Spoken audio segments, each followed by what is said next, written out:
इस संसार के इतिहास में एक ऐसी घटना घटी जिसने पूरी मानव जाति को बदल कर रख दिया। क्या आप उस घटना के बारे में जानना चाहते हैं? तो हमारी इस आराधना में बने रहिए।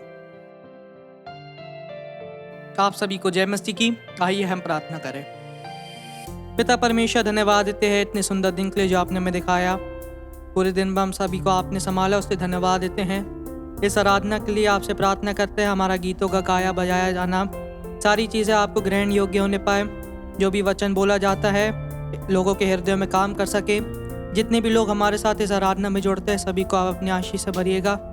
आगे के समय को आपके हाथों में सौंपते हैं और इस प्रार्थना को हम प्रभु यीशु मसीह के मीठे नाम से मांगते हैं, आमीन। आइए हम परमेश्वर की महिमा के लिए एक गीत गाएंगे।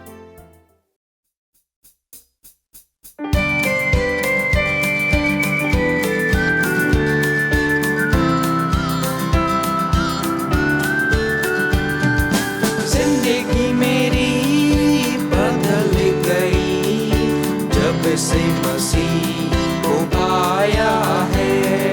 खिल गई है कलियां नई, यीशु बहार लाया है।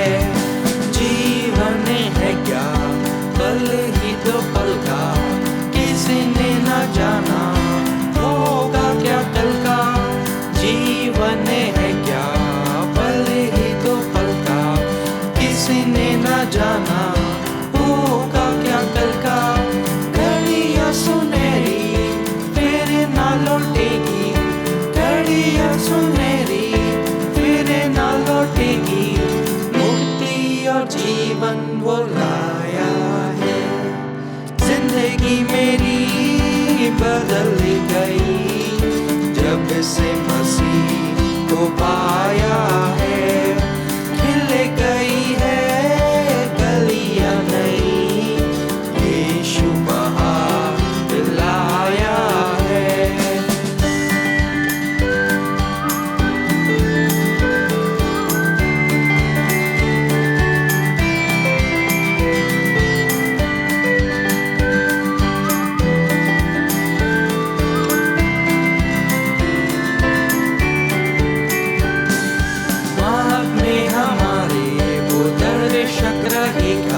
कदम डगमगाए हाथ को थामेगा, मार्ग में हमारे वो दर्शक रहेगा।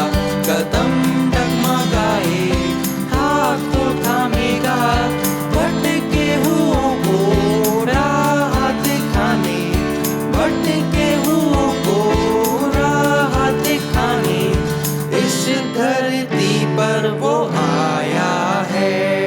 जिंदगी मेरी बदल गई जब से मसीह को पाया है।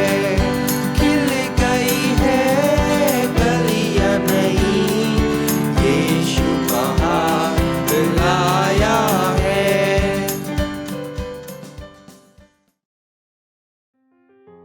क्या आपने कभी गौर किया है कि कभी कभी जीवन में कुछ ऐसी घटनाएं घट जाती हैं जो आपके पूरे जीवन को बदल कर रख देती हैं।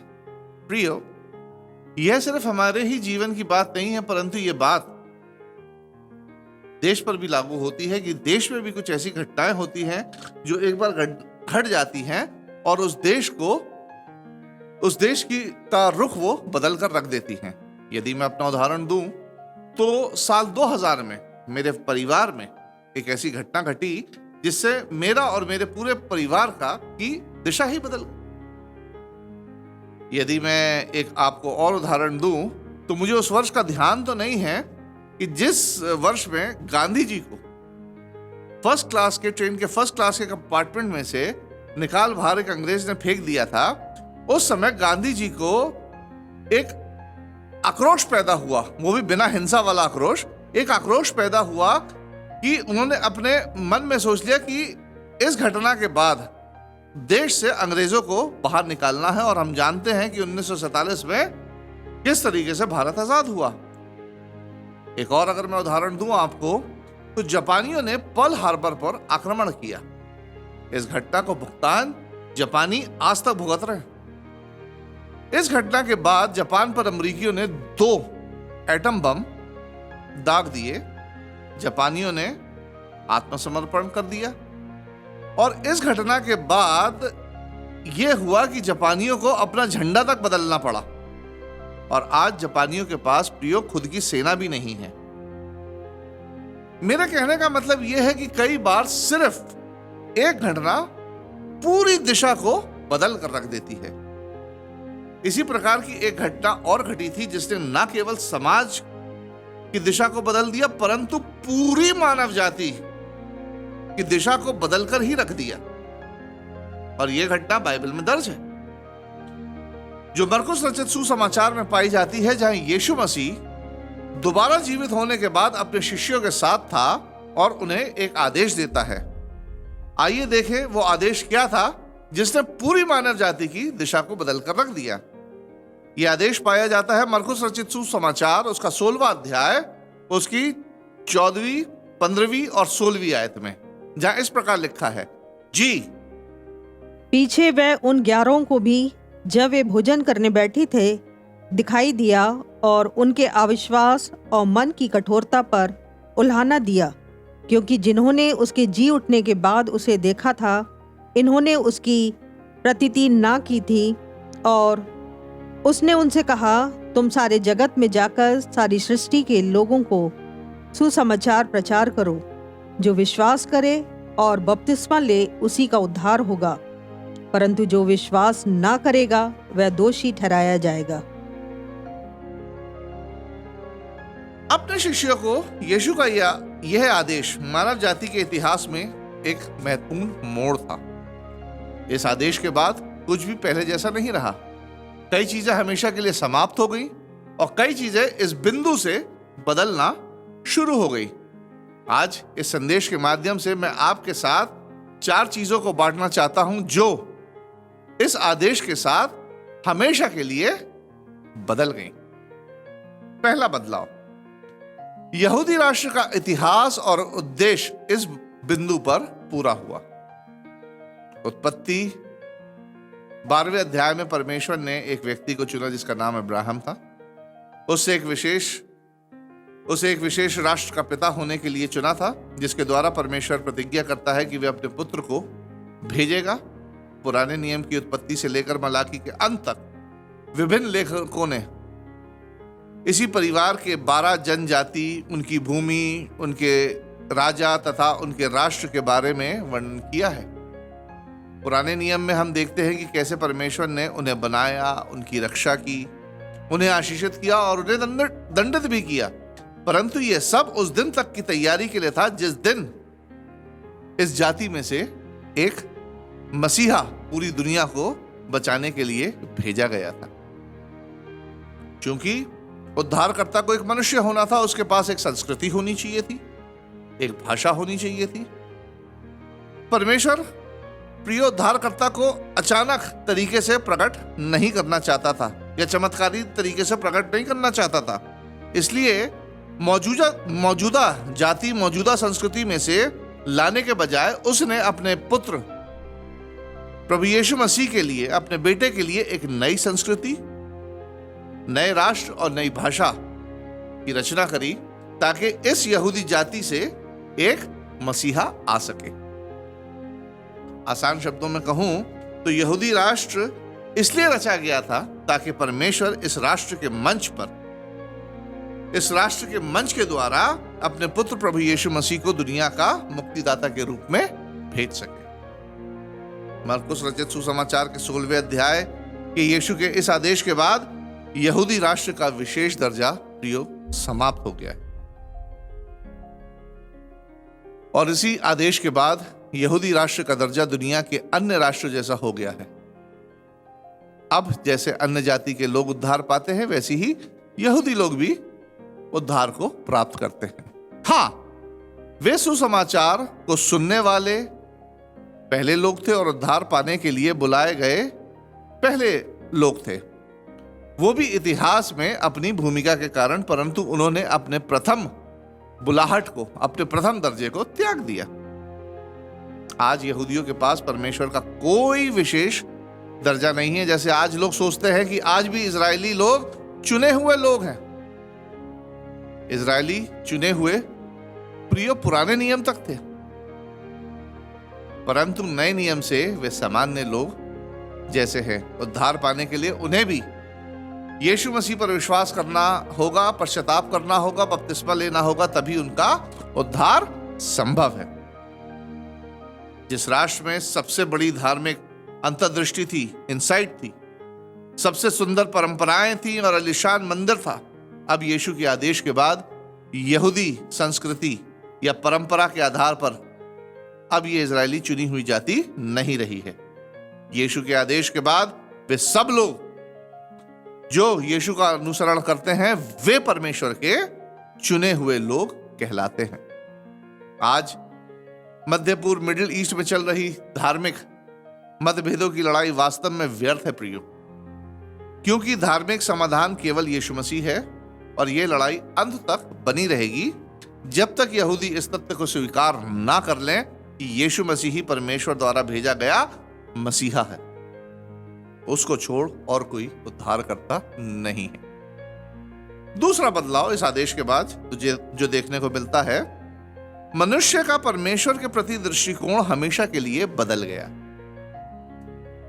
मरकुस रचित सुसमाचार में यीशु के आदेश से पहले तक हजारों धार्मिक पंथ, रहस्यमय धर्म, धार्मिक रीति रिवाज और अलौकिक सुपरनैचुरल विचार विकसित थे, परंतु अब परमेश्वर स्वयं को मनुष्य के सामने अपने आप को इस प्रकार प्रकट करता है कि उसके चरित्र, उसकी इच्छा और उसके उद्देश्य के बारे में किसी भी प्रकार का अब भ्रम नहीं रहा है जो पहले हुआ करता था। इतिहास में पहली बार परमेश्वर ने स्वयं को यीशु के माध्यम से सभी राष्ट्रों पर प्रकट किया है। परमेश्वर एक मनुष्य के अवतार में प्रकट होता है। वो सारे चमत्कार करता है जो केवल परमेश्वर के द्वारा ही संभव थे, जिनकी नकल मनुष्य नहीं कर सकता है। परमेश्वर यीशु मसीह के रूप में मानव जाति के संग रहने के लिए आया था, जिसके गवाह कई लोग थे जिन्होंने अपनी गवाहियां बाइबल में हर पीढ़ी के लिए दर्ज की हैं। यहूदी इतिहास के मंच पर पूरी दुनिया ने यीशु में परमेश्वर को देखा और सुना है। यहूदियों को परमेश्वर को जानने के लिए एक विशेष इंसाइट दी गई थी, एक नॉलेज दी गई थी, परंतु नए नियम के आने के साथ अब अन्य जातियों को परमेश्वर के बारे में अनुमान लगाने की अब कोई आवश्यकता नहीं है। वे अब परमेश्वर को यीशु के रूप में देख और सुन सकते हैं। अब कोई और संस्कृति या कोई और परंपरा बाधा नहीं है परमेश्वर को जानने के लिए प्रियो। अब यीशु और परमेश्वर कौन है ये जानने के लिए किसी को भी यहूदी धर्म को समझने की आवश्यकता नहीं है।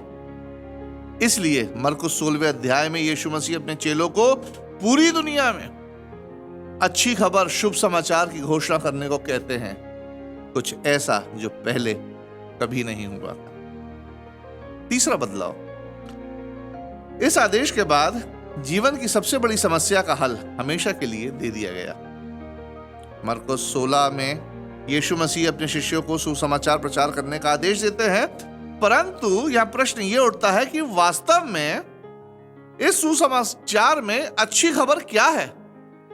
यह अच्छा समाचार क्यों है जिसका शिष्यों को प्रचार करना है, जिसका मुझे और आपको प्रचार करना है, जिसका हम सभी मसीहों को प्रचार करना है? ऐसी इसमें क्या खास बात है? तो यह अच्छी खबर यह है प्रियो कि परमेश्वर ने पूरी मानव जाति की सबसे बड़ी समस्या, पाप और मृत्यु का समाधान हमेशा के लिए दे दिया है। यीशु मसीह के आदेश से पहले तक मनुष्य के पास पाप और मृत्यु के समाधान के सिर्फ दो विकल्प थे, सिर्फ दो विकल्प, या तो देह में उपभोग करना या फिर देह का इनकार करना, आइदर इंडल्ज इन फ्लेश और डिनायल ऑफ फ्लेश। हर धर्म या हर दर्शन का पाप और मृत्यु से निपटने का अंतिम निष्कर्ष लगभग एक सा ही होता है, जिसकी कोई प्रामाणिकता भी नहीं है। या तो मनुष्य देह में रहकर आनंद लूटे, क्योंकि एक न एक दिन तो मर जाना है, या तो वो पूरा आनंद ले, खूब खाए पिए, खूब मौज मस्ती करे, क्योंकि एक ना एक दिन तो मर जाना है, या फिर अपनी देह का इनकार करके साधु संत जैसा जीवन बिताए और समय से पहले मृत्यु जैसे अनुभव कर ले, ताकि जब वास्तव में मृत्यु आए तो मनुष्य को ज्यादा दिक्कत ना हो। और इन दोनों स्थितियों में, इन दोनों सिचुएशन में प्रिय मनुष्य अपूर्णता की स्थिति में मरता है। In both situation man dies in imperfection. यही दो समाधान थे जिन्हें मनुष्य ने पाप और मृत्यु की समस्या के समाधान के लिए खोजा था। अब यीशु मसीह आते और मनुष्य की सबसे बड़ी समस्या पाप और मृत्यु का समाधान का नया समाधान देते हैं, अ न्यू सॉल्यूशन। क्या है वो? हमारे पापों के कारण यीशु मसीह के सिद्ध जीवन का बलिदान, उसके परफेक्ट जीवन का बलिदान परमेश्वर के आगे हमारे नैतिक ऋण, हमारे मॉरल डेब्ट्स और हमारे पापों का भुगतान है। यही नया समाधान है जो यीशु मसीह देता है।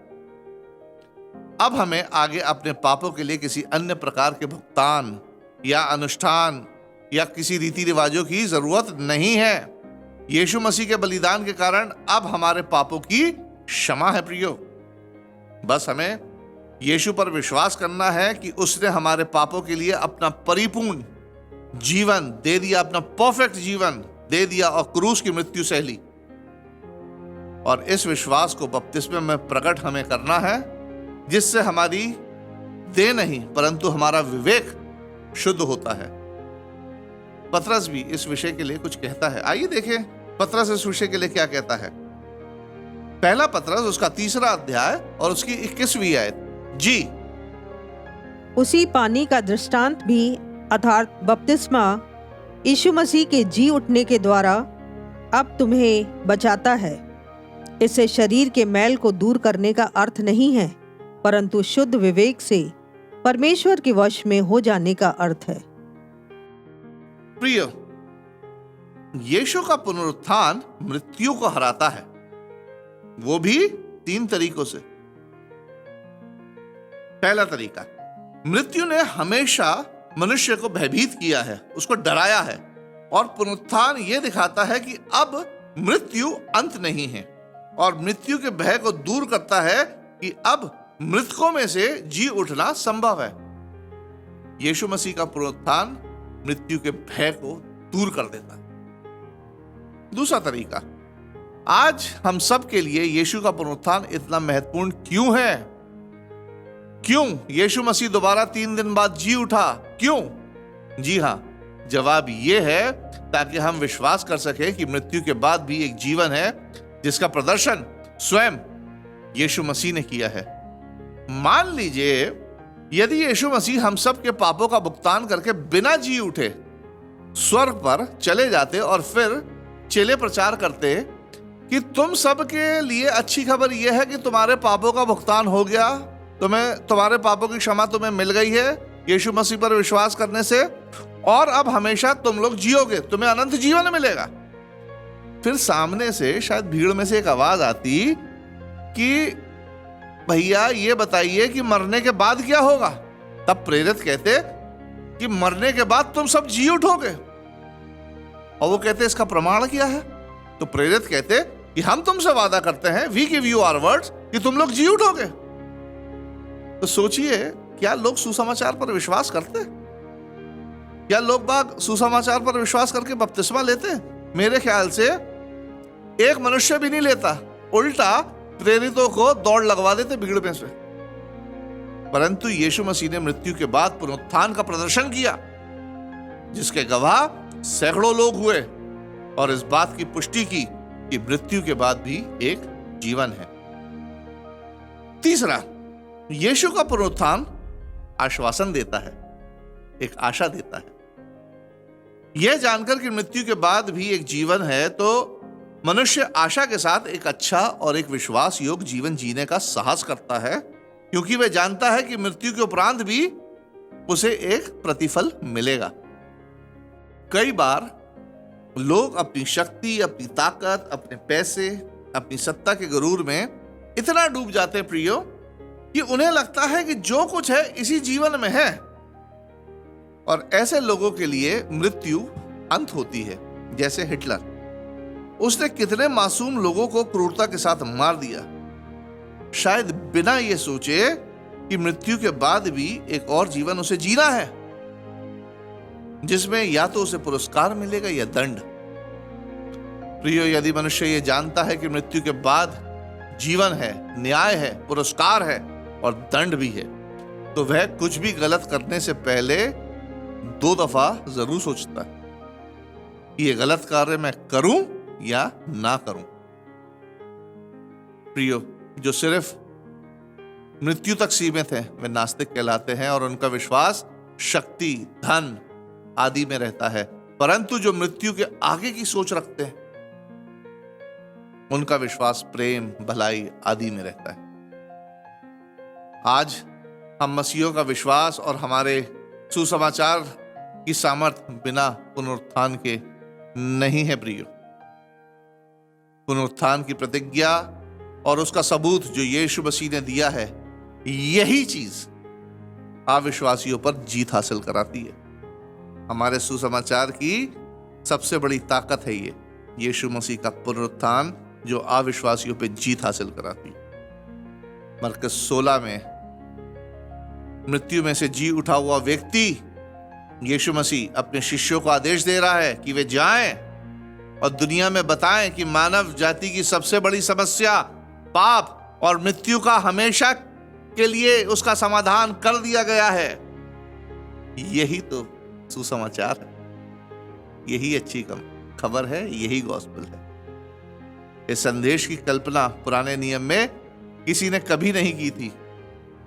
आज तक किसी धर्म या किसी धार्मिक अगुवे, गुरु या पैगंबर ने इस तरह का वादा ना तो कभी अपने शिष्यों से किया है और ना ही प्रदर्शित किया है, परंतु मरकुस 16 में यीशु मसीह के इस सुसमाचार के आदेश ने 2000 साल पहले मानव जाति की सोच को, मानव जाति के विकल्पों को बदल कर रख दिया और मानव जाति को पाप, मृत्यु और मुक्ति का समाधान हमेशा के लिए दे दिया। प्रियो,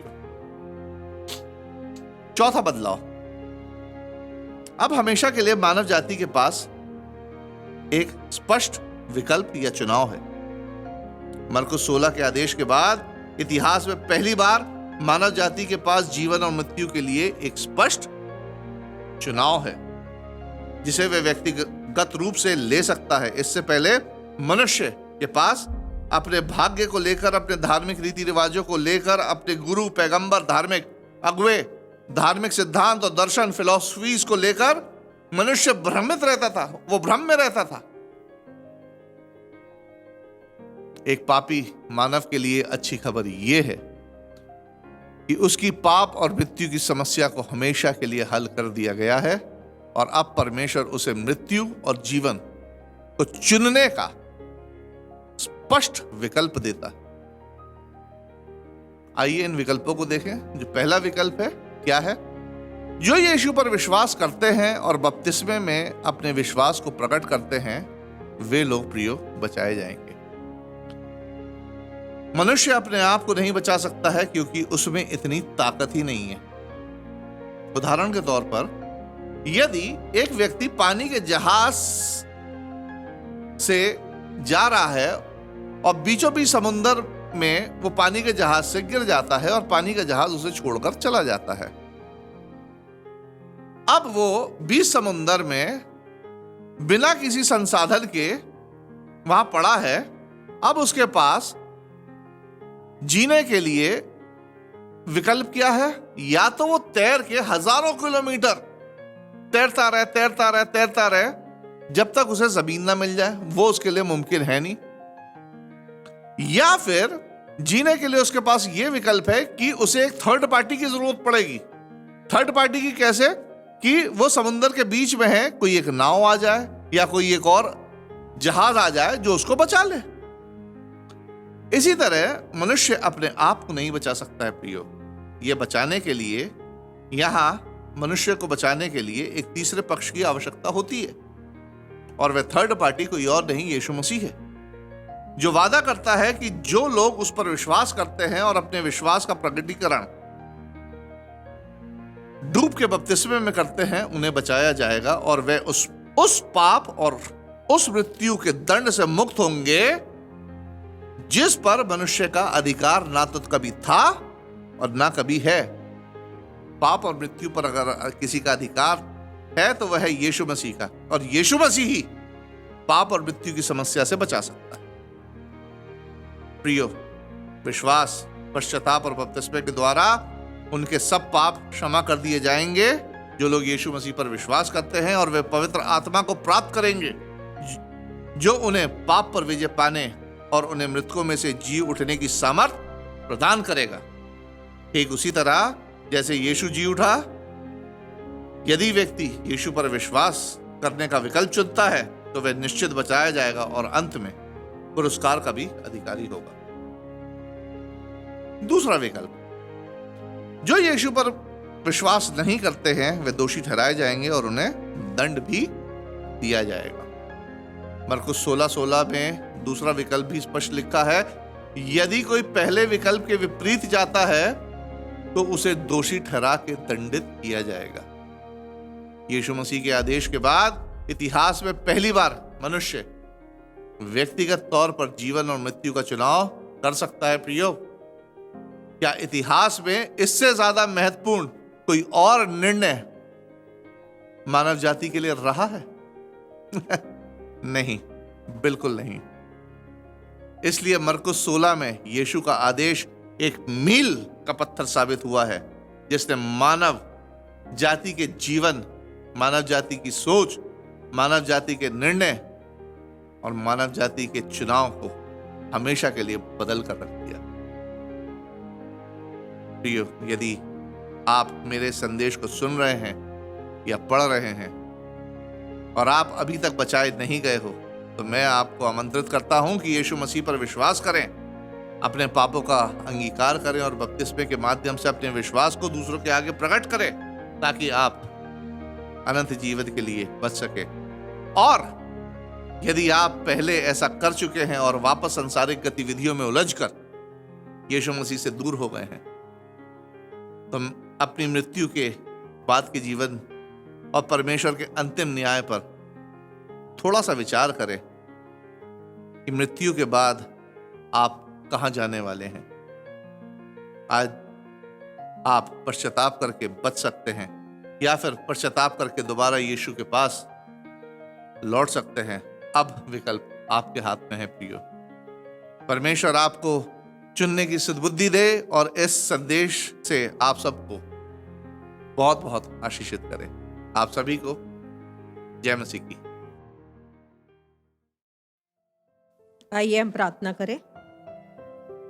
धन्यवाद, धन्यवाद जीवित महान सर्वशक्तिमान पिता परमेश्वर, प्रभु यीशु मसीह के नाम में आज के दिन तेरे पास आई हूँ। धन्यवाद देती हूँ कि तूने अब तक हम सबों को संभाला, सुरक्षित रखा। आज की आराधना में तेरी उपस्थिति के लिए धन्यवाद देती हूँ। गीत का गाया जाना, तेरे दास के द्वारा तेरे वचन का प्रचार किया जाना, सारी बातें तुझको ग्रहण योग्य होवे, तेरी उपस्थिति थी आज की आराधना में। धन्यवाद देती हूँ। जितने लोग ऑनलाइन के माध्यम से इस आराधना को देखते हैं, सम्मिलित होते हैं, पिता परमेश्वर हर एक के जीवन में तेरा वचन काम करने पाए और पिता परमेश्वर हर एक तेरे वचन की गहराई को समझने पाए, अपने पापों का अंगीकार करने पाए और विश्वास के साथ तेरे वचन को दृढ़ता से थामे रहे और बपतिस्मा लेकर अपने विश्वास का प्रगटीकरण करने पाए और इस मृत्यु के बाद अनंत जीवन के वारिस होने पाए। प्रभु पिता परमेश्वर धन्यवाद देते हर एक बातों के लिए। सारी महिमा तुझको देते हुए इस विनती को प्रभु यीशु मसीह के नाम से मांगती हूँ, आमीन। यदि आप हमारी इन आराधनाओं के माध्यम से आशीषों को प्राप्त कर रहे हैं तो मेहरबानी से ज़्यादा लोगों को शेयर करें ताकि और भी लोग आशीषों को प्राप्त कर सके। यदि आप ईसाई धर्म के बारे में और अधिक जानना चाहते हैं, गहराई से जानना चाहते हैं, तो हमारे इसी चैनल बाइबल दर्शन में 7 पाठों की श्रृंखला उपलब्ध है। तो हमारे इसी चैनल की लिंक जो नीचे उपलब्ध है उस पर जाकर आप देख सकते हैं और आशीषों को प्राप्त कर सकते हैं और ईसाई धर्म के बारे में गहराई से जान सकते हैं। आने वाले रविवार को हम फिर गीत के माध्यम से, वचन के माध्यम से आपके समक्ष हाजिर होंगे। तब तक के लिए जय मसीह।